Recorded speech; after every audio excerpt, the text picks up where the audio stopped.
Welcome to our video journey where we explore the fascinating world of pronunciation, unraveling the mysteries behind each word and its usage. In this video, the word is acrylamide. Acrylamide. Acrylamide.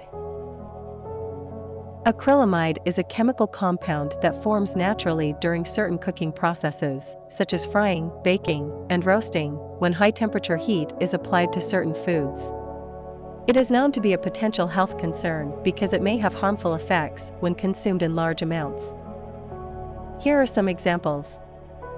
Example number 1. Acrylamide is a chemical compound that can be found in a variety of cooked foods, particularly those cooked at high temperatures.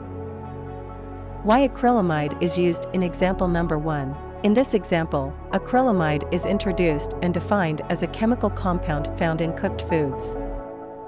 Example number 2. French fries and potato chips are common sources of acrylamide due to their deep frying process. Why acrylamide is used in example number 2. Acrylamide is used to explain why certain fried foods contain this compound.